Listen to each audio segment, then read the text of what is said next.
Michael C. Mike Craps is a lifelong resident of Lexington County and a 1976 graduate of Lexington High School.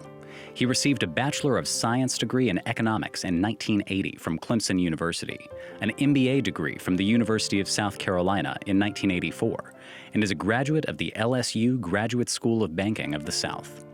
After graduating from Clemson, he began his career in banking at South Carolina National Bank and later worked for Republic National Bank in Columbia as president, CEO, and director. In 1995, he co-founded First Community Bank, and since its opening has served as its president and chief executive officer, as well as on its board of directors. First Community Bank focuses its efforts on local businesses and professionals, offering financial solutions in 3 primary lines of business. In 2005, First Community was named one of the fastest-growing companies in the state by the South Carolina Chamber of Commerce. The bank has approximately $1.7 billion in total assets, with 22 banking offices in the Midlands, Upstate, and Rock Hill areas of South Carolina, as well as Augusta, Georgia. Mr. Craps believes that the secret of the bank's success is the quality of the people who work there. A servant leader, he is an active member of his community, both professionally and personally. He has been involved with the South Carolina Bankers Association, having served as its chairman and on its board of directors, and previously served the banking industry as a member of the Federal Reserve Bank of Richmond's Charlotte Branch Board of Directors. Currently, he serves on the board and executive committees of the Business Development Corporation, on the executive committee of the Midlands Business Leadership Group and as co-chair of its coordinating council, on the Clemson IPTE Board of Directors, and is an active member of Saxe-Agatha Presbyterian Church in Lexington. Other leadership roles include serving on the Saluda Shoals Park Foundation, the Navigating from Good to Great Foundation Board, the South Atlantic Division of the American Cancer Society, and as past chair of the Greater Lexington Chamber of Commerce. In 1997, Mr. Craps was recognized as a leading banker in the state by being named the South Carolina Bankers Association Young Banker of the Year. And in 2021, SC Biz News named him as the #1 power player in the banking sector in South Carolina. So you heard that we went to Rock Hill.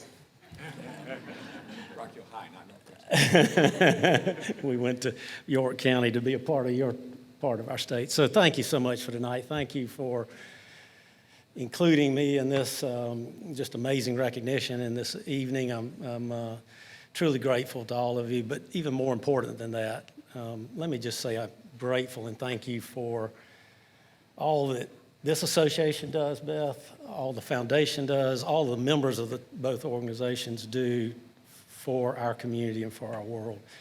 At First Community, and a lot of our leadership team is here tonight, at First Community, our purpose is to impact lives for success and for significance. Impact lives for success and for significance. It's a calling to us. We're in the business of banking, but we feel drawn to and called to that purpose. And many of the 260 employees that we have across our 5 markets feel that same calling.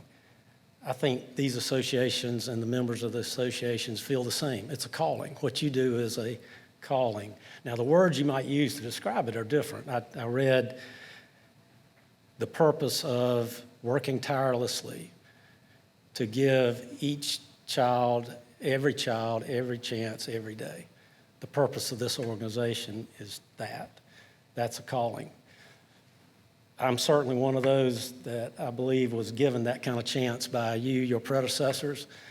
And I think back, and I won't name the names because I'll leave a lot out and it'll take too long, but I think back to the superintendent of the district. Now, in that day, Lexington was a much smaller school system, much smaller district. I got to know the superintendent even as a student.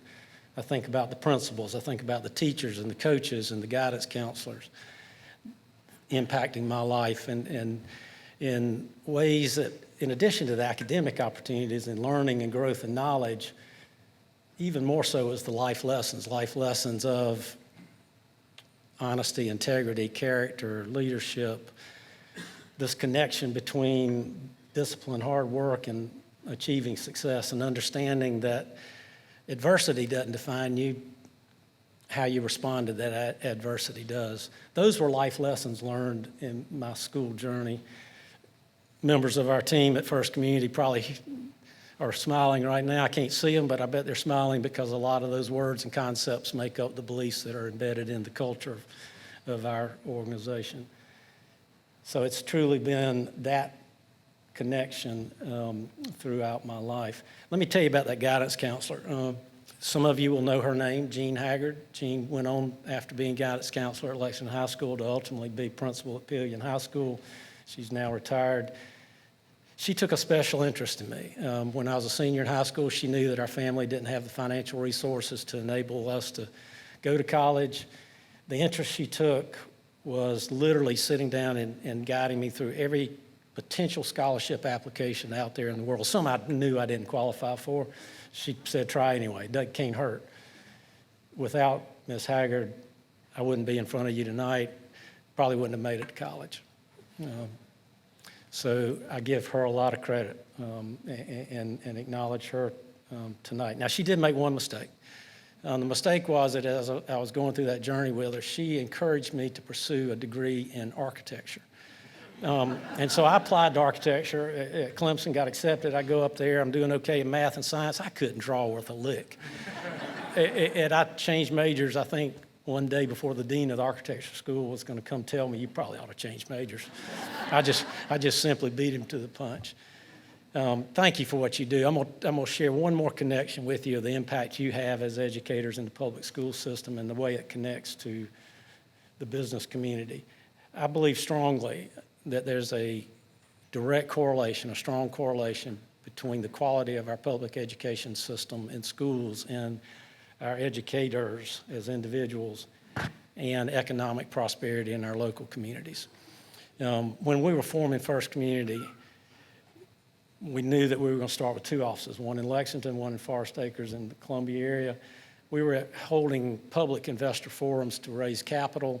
This gentleman raised his hand, asked a question, how will you decide where you go next? The answer I gave that night to that question, I've never forgotten. It wasn't well thought out, but it was accurate. The answer I gave to his question, where will you go next, is we're going to go to all the local high school football games. Whichever team has the most fan support, we're putting a bank there. Now, everybody laughed except Robin Brown. Robin is with us tonight. She is our Chief Marketing and HR Director. I saw her face drop with fear when I said that, and I asked her later if it was fear that I'd lost my mind or fear that I might actually ask her to go to football games every Friday night. There is truth to that the same kind of people that support their public schools are going to support local businesses who are going to be clients of local banks. So there's a direct correlation there. We have continued to, and if you think about our journey, that third office, by the way, was Irmo. Then we went to Casey, West Columbia, Gilbert, Chapin. You just start ticking off the names and you can think about the public schools in all those places. Blythewood, York County, my friend, is only the most recent. I could go through the whole list of those. So there's this direct correlation between what you do, economic prosperity in our communities. Kay and I are blessed, my wife and I, blessed to have 5 amazing children. 2 are with us here tonight, all married to even more amazing, wonderful spouses. And 2 of those, by the way, are public educators, elementary school teachers, and we have, in addition to that, one that's a speech therapist working with young children. We're very blessed to have 6 grandchildren and 2 more on the way. And my goal is to ultimately have 10 so that we can have 5-on-5 family basketball games. I told Kay she could pick her 5 and I'd take the other 5 and we'd coach them up and see what happens. I've lived a blessed life. Thank you so much for this honor, and I'm forever grateful. Please let me know how we can be of service to you as you continue to live out your purpose and mission in life. Thank you.